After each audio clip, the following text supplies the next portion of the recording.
کے ایجنٹ ہونے کے الزامات تک لگا دیے گئے۔ وہ پاکستان کی تاریخ میں جمہوری روایات کا قتل پہلا قتل تھا، پاکستان کی تاریخ میں عوامی امنگوں کا پہلا قتل تھا، پاکستان کی تاریخ میں تہذیب اور شائستگی کا قتل تھا، بلیک میلنگ کی فتح تھی، فاطمہ جناح ہار گئیں، ایوب خان جیت گیا، لیکن حقیقی معنوں میں دیکھا جائے تو پاکستان ہار گیا۔ ایوب خان نے جو ایبڈو کا قانون نافذ کیا، اس قانون کے تحت ایک ایک کر کے اہل سیاستدانوں کو کنارے لگا دیا گیا۔ سہروردی صاحب، وہ شخص جس نے پاکستان میں بنگلہ دیش کو یا مشرقی بنگال کو شامل کرنے میں کلیدی کردار ادا کیا تھا، اس آدمی کو ہم نے یہاں سے واپس ہندوستان بھیج دیا، ہندوستان سے واپس آیا، اس کے ساتھ ہم نے جو کچھ کیا وہ ہماری تاریخ کا سیاہ باب ہے۔ ایوب خان نے یہ جو قباحت پاکستان کی سیاست میں داخل کی تھی، اس کو اگر وہ اپنی حد تک رکھتے تو شاید پھر بھی یہ پاکستان سہ جاتا۔ 4 سال غلام محمد کی کابینہ میں رہے اور اس کے بعد 11 سال تک وہ اس ملک کے مارشل ایڈمنسٹریٹر اور صدر کی حیثیت سے سیاہ و سفید کے مالک رہے، اور انہوں نے جس طرح کا رویہ مشرقی پاکستانی سیاستدانوں کے ساتھ رکھا اور جس طرح کا رویہ انہوں نے کراچی کے ساتھ خاص طور پہ رکھا، اس کی وجہ یہ ہے کہ کراچی میں ان مہاجرین کی بڑی تعداد تھی جنہوں نے پاکستان کو سوچ سمجھ کے پاکستان کے لیے قربانیاں دی تھی، جدوجہد کی تھی، اور پھر اس کراچی کے ساتھ جو زیادتیاں ایوب خان کے دور میں ہوئی اور جس طرح کی زیادتیاں ان کے صاحبزادے نے کی،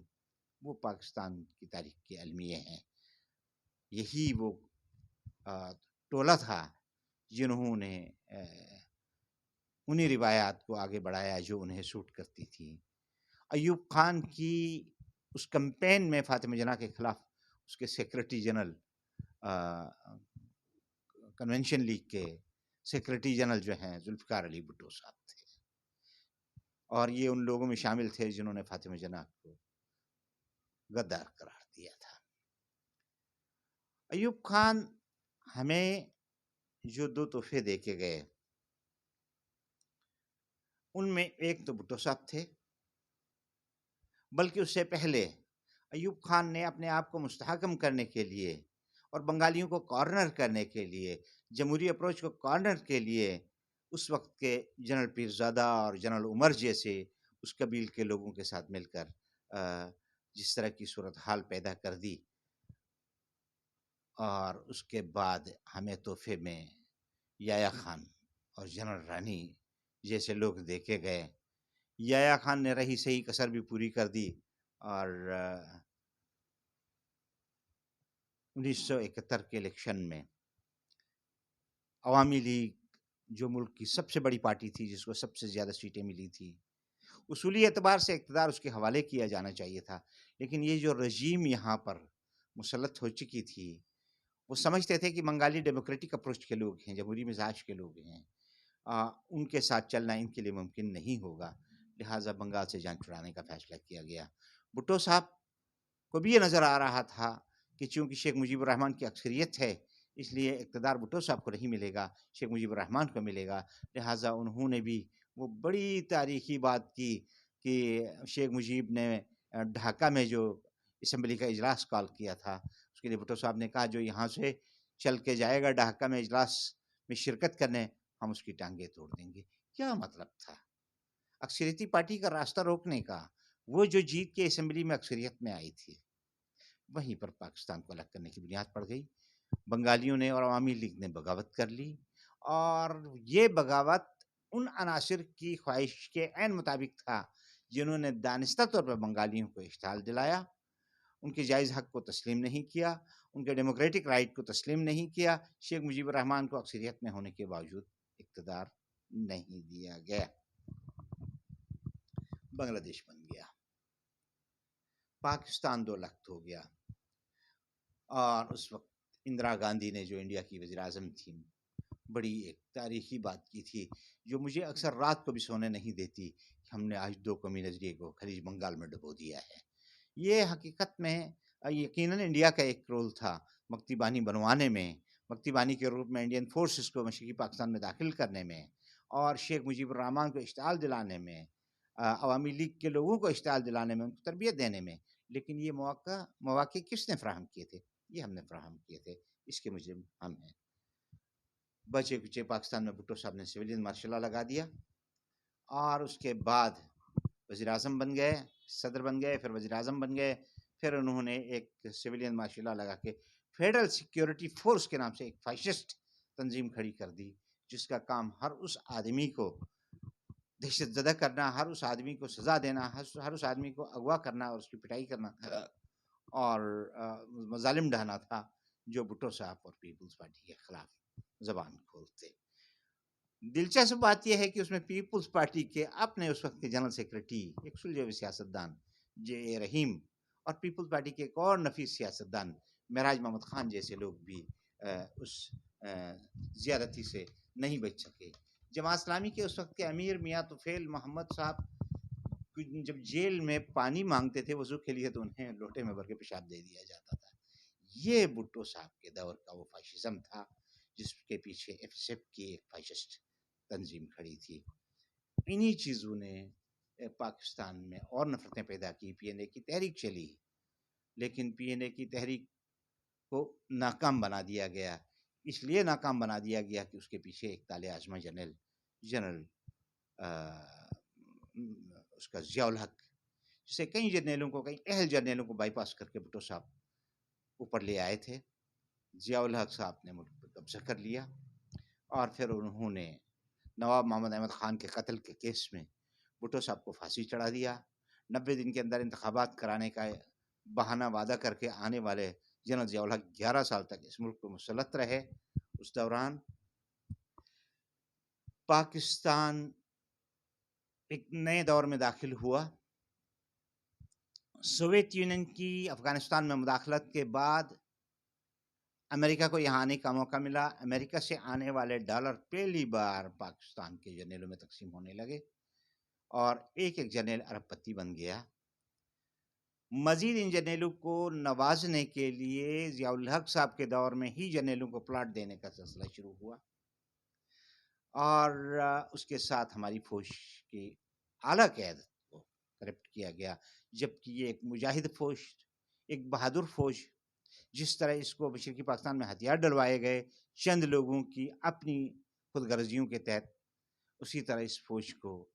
مزید مشکلات میں ڈالا گیا. آج بھی ہماری فوج ایک مجاہد فورس ہے، دنیا کی ایک مثالی فوج ہے، ایک ایسی شاندار فوج ہے جس نے کولڈ وار ڈاکٹرائن کے فلسفے کو شکست دی ہے، جس نے اس خطے میں انہونی کامیابیاں حاصل کی ہیں. اس فوج کو چند طالع آزماؤں نے قوم کی نظروں میں بڑا متنازع بنا دیا ہے. یہ ایک اذیتناک صورتحال ہے.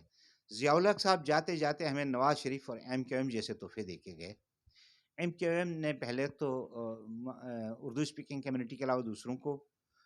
ہدف بنایا، اور پھر اس کے بعد اردو اسپیکنگ کمیونٹی میں وہ مائیں بہنیں جنہوں نے اپنا سب کچھ نچھاور کیا تھا اس پارٹی پہ، ان کی بیٹیوں کے جہیز تک لیے گئے. جو کچھ ہوا اس کے بعد ایم کیو ایم اتنے مختصر عرصے میں تاریخ ماضی کا حصہ بن گئی جتنے عرصے میں یہ ابھری تھی. اگر یہ لوگ محبت سے پیش آتے، اخوت سے پیش آتے، رواداری سے پیش آتے، تو کم سے کم 30-40 سال تک کوئی ان کو سیاسی میدان سے ہٹا نہیں سکتا تھا. 2018 کے الیکشن میں جو نتائج کراچی، حیدرآباد اور اس سے ملے علاقوں میں سامنے آئے، وہ اس بات کی گمازی کرتے ہیں کہ ایم کیو ایم نے قوم کو بہت جلد مایوس کر دیا. پاکستان کی نظریاتی اساس سے اردو اسپیکنگ کمیونٹی، انہیں راستے سے ہٹانا یا انہیں کسی لسانی ڈگر پہ لے جانا اس ملک کی بنیاد پہ کلہاڑا چلانے کے مترادف ہے. لیکن وہ کام ہو گیا، اور پھر نواز شریف صاحب ایک کلچر لے کے آئے، ایک ایسا کلچر جس میں بے نظیر بھٹو صاحبہ کی قابل اعتراض جعلی تصاویر طیاروں سے گرائی گئیں الیکشن کے دوران، ان کی کردار کشی کی گئی، اور پھر اس کے رد عمل کے طور پہ پیپلز پارٹی کے ایک لیڈر رانا ثناء اللہ نے جب مریم نواز صاحبہ کے حوالے سے کچھ اس طرح کی گفتگو کی تو یہ بڑائی اور یہ کریڈٹ بہرحال محترمہ بینظیر بھٹو صاحبہ کو جاتا ہے کہ انہوں نے اس کی نہ صرف مخالفت کی بلکہ رانا ثناء اللہ کو پارٹی سے نکال دیا. لیکن مقام عبرت ہے کہ اسی رانا ثناء اللہ کو نون لیگ نے قبول کر لیا، اور آج وہی رانا ثناء اللہ دھڑلے سے وزیر داخلہ کے طور پر ملک کے سامنے آ کے کہتے ہیں ویڈیوز تو بنیں گی لوگوں کی غلط کام کریں گے، تو اب غلط کام سے ان کا کیا مطلب ہے. یہ تو اپنی جگہ ایک سوالیہ نشان ہے جس کا جواب میرے پاس کم سے کم نہیں ہے. لیکن اس ملک میں ایک نیا کلچر آیا ہے کہ ججوں کی ویڈیوز بناؤ انہیں بلیک میل کرو، جرنیلوں کی ویڈیوز بناؤ انہیں بلیک میل کرو، سیاستدانوں کی ویڈیوز بناؤ انہیں بلیک میل کرو، اور بیوروکریٹس کی ویڈیوز بناؤ انہیں بلیک میل کرو. خریدے جا سکیں تو پیسے دے کے خریدو، نہیں تو دھمکیاں دے دو، اور وہ بھی نہ ہو سکے کوئی انتہائی اہم شخصیت ہو جو ان کے لیے بہت بڑا ٹارگٹ ہو تو اس کو قتل کر کے بھی راستے سے ہٹانے کی کوشش کرنے میں کوئی معیوب شاید لوگ نہیں سمجھتے ہیں.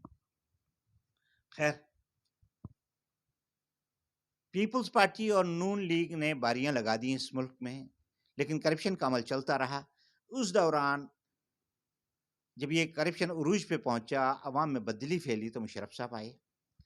اور مشرف صاحب نے ایک بہت بڑا ظلم اس قوم پہ یہ کیا کہ اپنے اقتدار کو دوام دینے کے بدلے میں کرپشن کی چھوٹ دے دی ان لوگوں کو، ان کے کرپشن کے، غداری کے، دہشت گردی کے سارے کیسز معاف کر دیے، اور پوری ایک کھیپ مجرموں کی آزاد ہو گئی. اس کے بدلے میں مشرف صاحب کو اقتدار کا تحفہ ملا. اسے NRO 1 کہا گیا، اور اس کے بعد بینظیر بھٹو صاحبہ اور نواز شریف صاحب کی پھر باریوں کا سلسلہ شروع ہوا. لیکن اس دوران ان کے ساتھ ساتھ کچھ اور پارٹیوں نے بھی، کچھ لسانی پارٹیوں نے، کچھ مذہبی پارٹیوں نے بھی اقتدار کے مزے لینے شروع کر دیے، اور پلاٹوں کی الاٹمنٹ سے لے کر مختلف مخصوص مفادات کی سیٹوں، کسی کو امور کشمیر کی چیئرمین شپ چاہیے تھی تو کسی کو پورٹس اینڈ شپنگ کی وزارت چاہیے تھی. یہ مخصوص اپنے اپنے اہداف کو سامنے رکھ کے اس طرح کی وزارتیں چھوٹی چھوٹی پارٹیوں نے بھی اس سے خوب مزے لیے. لیکن قومی وقار کا خاتمہ ہوا، قومی ترجیحات متاثر ہو گئیں، اور کرپشن بے لگام گھوڑے کی شکل اختیار کر گیا. اور پھر اس کے بعد عمران خان صاحب برسر اقتدار آئے. عمران خان پہلا حکمران ہے جو اس سے پہلے کسی جرنیل کا نہ وزیر رہا نہ مشیر رہا. 26 سال تک عملاً اس نے پولیٹیکل جدوجہد کی، اور اس کے بعد یہ آدمی الیکشن کے ذریعے برسر اقتدار آیا. وہ ایک اپروچ لے کے آیا تھا. اس کی سیاست میں تمام تر خرابیاں اس کی ذات میں ہو سکتی ہیں، اس کی ذات میں کچھ خامی جس کا اس نے خود بھی اعتراف کیا کہ مجھے نہ مذہب کا پتہ تھا نہ میں اقتدار کا. لیکن وقت کے ساتھ ساتھ چینج آیا، اور ہمارا مذہب بھی یہ کہتا ہے جب کوئی آدمی وقت کے ساتھ چینج اپنے اندر لائے، بہتری لے کے آئے، تو اس کے ماضی کو نہیں کھریدنا ہے. لیکن یہاں مذہب کا لبادہ اوڑھ کے بھی بہت سے لوگ کسی کے ماضی کو لے کے اس کا پیچھا نہیں چھوڑتے، اس کی موجودہ اچھائیوں کو نہیں دیکھتے. وہ یہ نہیں دیکھتے کہ آج عمران خان عالمی سطح پہ اسلام کے دفاع کا سب سے بڑا مجاہد بن کے سامنے آیا ہے. وہ یہ نہیں دیکھتے کہ پاکستان میں یہ جو امریکی غلامی ہے اس کے خلاف عمران خان ایک تصور لے کے آیا، ایک نیشنل اسپرٹ کی تصور لے کے آیا. اس عمران خان کے خلاف جو چیزیں ہم کر رہے ہیں، اور اس کے نتیجے میں عمران خان کو ایک ایسا اقتدار ملا جو بڑا کمزور اقتدار تھا. اس کو میجارٹی اسمبلی میں نہیں تھی، اس کو بے ساکھیوں کا سہارا حاصل تھا، اور وہ بے ساکھیاں اسے کہیں نہ کہیں بلیک میل کرتی رہتی تھی. 2/3 میجارٹی نہیں ہونے کی وجہ سے وہ بہت بڑے کوئی قوانین تو نہیں بنا سکا، لیکن اس نے کوئی 156 مختلف شعبوں میں بہتری لایا. اس نے اس میں بہتری لانے کی کوشش کی، اور اس نے ایکسپورٹس بڑھائیں. اس نے نیشنل جو اینول وہ ہے قومی ترقی کی رفتار کو 6% تک اٹھایا. اس نے انڈسٹریز، لوکل انڈسٹریز کو بوم اپ کیا. اس نے زمینداروں کو بینیفٹس دیے، کسانوں کو، اور اس نے صحت کارڈ کے ذریعے اور ایک مشترکہ نظام تعلیم کو اڈاپٹ کرنے کی کوششوں کے ذریعے قرآن شریف کو لازمی تعلیم کا حصہ بنانے کے حوالے سے بڑے تاریخی اقدامات عمران خان نے کیے. لیکن اس وقت کے chief of staff general Bajwa صاحب،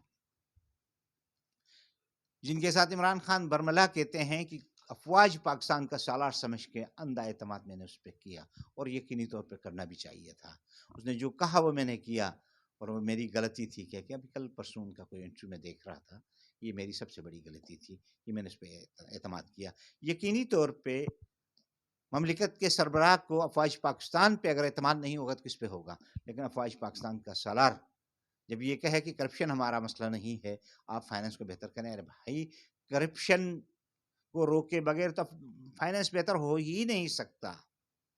لیکن اس وقت تو شاید عمران خان صاحب کی سمجھ میں نہیں آئی تھی یہ بات، اب قوم کی سمجھ میں آ گئی کہ باجوہ صاحب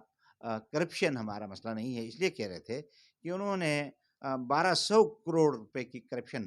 از خود کرنی تھی، ان کے خاندان نے جو کی وہ تو الگ بات ہے۔ مبینہ طور پہ 1200 کروڑ روپے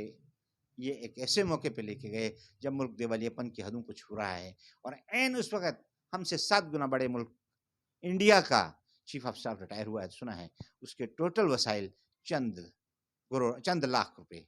ہیں، کروڑوں میں بھی نہیں بلکہ لاکھوں میں۔ یہ ایک فرق ہے۔ آج انڈیا ایک عالمی معاشی طاقت بن کے ابھر رہا ہے، اور ہم نیلامی کے حدوں تک پہنچ گئے ہیں۔ ہمارے حکمرانوں کے محلات ہیں امریکہ میں، برطانیہ میں، ترکی میں، دبئی میں، کانس میں سونے کی وہ ہے، سونے کے سنا ہے بڑے بڑے خزانے پڑے ہوئے ہیں، کسی کا سرے محل ہے تو کسی کے لندن کے معروف فلیٹس ہیں۔ یہ سارے ہمارے جو لیڈر صاحبان ہیں وہ اقتدار کے مزے لٹنے یہاں آتے ہیں، اور خزاں کا موسم آتا ہے تو باہر جا کر عیاشی کرتے ہیں۔ انہیں پاکستان سے اتنی زیادہ پرواہ اس لیے نہیں ہے کہ انہوں نے اتنا مال جمع کیا ہے کہ ان کی 10 نسلیں بھی بیٹھ کے آرام سے کھا سکتی ہیں، لیکن حلباً مزید کا جو ایک جذبہ ہے وہ کم ہو کے نہیں دے رہا ہے۔ اپریل 2022 کی اندھیری رات کو عمران خان کی اس سوچ کی بنیاد پہ جس طرح کا ایک کالا فیصلہ آیا، اور جس کے بعد جس طرح کا NRO دے کر ان لوگوں کو اس ملک پر مسلط کیا گیا جن پر کرپشن کے کیسز ثابت تھے، جن کو سزائیں ہونے والی تھیں، نیب میں اربوں روپے ثابت ہو چکے تھے، ان کے نہ صرف کیسز معاف ہو گئے، جو لوگ ضمانتوں پہ تھے وہ حکمران بن گئے۔ NRO 2 دے دیا جنرل باجوہ صاحب نے۔ مشرف صاحب نے اقتدار کے بدلے میں کرپشن معاف کی تھی، باجوہ صاحب نے کرپشن کے بدلے میں کرپشن معاف کی، خود 1200 کروڑ روپے لے گئے، اور ان لوگوں کو 1200 ارب کے چھوٹ دے دی کہ تم بھی کھاؤ ہم بھی کھائیں، امداد باہمی کے اس اصول کو قائم رکھ لیتے ہیں۔ اللہ میرے منہ میں خاک، پاکستان قائم رہے یا نہ رہے، ہمارا یہ لوٹ مار کا عمل جاری رہنا چاہیے۔ اور اس کے پیچھے آج بھی عوام کا خیال یہ ہے، عوام یہ سوچ رہے ہیں، اس کے پیچھے آج بھی فوج کے چند جنرل، اعلیٰ عدلیہ کے چند جج صاحبان، بیوروکریسی کا ایک طاقتور حصہ، اور گیٹ نمبر 6 کی پیداوار سیاستدانوں کا ایک گروپ ہے، جن کے خلاف عوامی سینٹیمنٹ میں بہت زیادہ، عوامی جذبے میں، عوامی غصے میں، عوامی نفرت میں انتہا کا اضافہ ہو رہا ہے، جس کا اندازہ شاید ان لوگوں کو نہیں ہے۔ خیر، جو رجیم برسر اقتدار آئی ان کے دور میں جو سب سے بڑا کام اب تک ہوا ہے، اس میں نیب کے قوانین ختم کر دیے گئے، کرپشن کے کیسز ختم کر دیے گئے، کرپٹ لوگوں کو واپس آنے کے مواقع فراہم کیے گئے، انکوائری کرنے والے افسران اور جو گواہان تھے وہ ہارٹ اٹیک میں مر گئے۔ کرپٹ لوگ نہیں مرے ہارٹ اٹیک میں، مرنا تو ان کو چاہیے تھا، لیکن شاید ہمارے گناہ زیادہ ہیں، تو وہ جو انکوائری کرنے والے افسر تھے ڈاکٹر صاحب وہ، اور ان کے ساتھ ساتھ جو گواہان تھے وہ سارے ہارٹ اٹیک میں اللہ کو پیارے ہو گئے۔ مجرموں کو ہمارے ہاں شاہانہ طور پہ استقبال کیا جا رہا ہے، بالکل ایسے ہی جیسے انڈیا میں ڈالر لے کے آنے والے انویسٹرز کا استقبال ہو رہا ہے۔ ہم ڈاکوؤں، لٹیروں اور مبینہ طور پہ کرپٹ لوگوں کا ویلکم کر رہے ہیں، ان کو استقبال کر رہے ہیں، اور وہ ڈالر لے کے آنے والے سرمایہ کاروں کا استقبال کر رہے ہیں۔ یہی فرق ہوتا ہے کامیابی اور ناکامی کے راستوں میں۔ ناظرین، موجودہ رجیم کے دور میں سچ بولنے والے لوگوں کے ساتھ جو کچھ ہوا، اس میں عمران خان صاحب کے چیف آف سٹاف ایک معروف پروفیسر، اور اس کے ساتھ ساتھ ایک سینیٹر ایوان بالا کے رکن اعظم سواتی کے خلاف جو کچھ ہوا، جس طرح ان کی بلیو پرنٹ فلمیں بن گئیں، جس طرح ان کو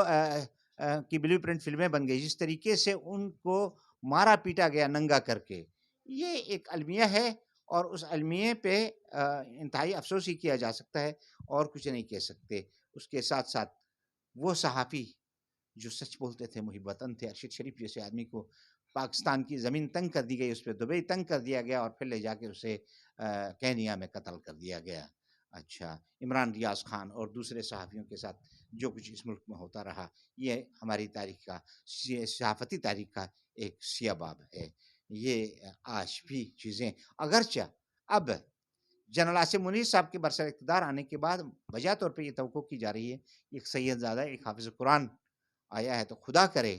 کہ اس ملک میں یہ جو ایک روایت چلی ہے ججوں، جرنیلوں اور بیوروکریسی کے ساتھ ساتھ کرپٹ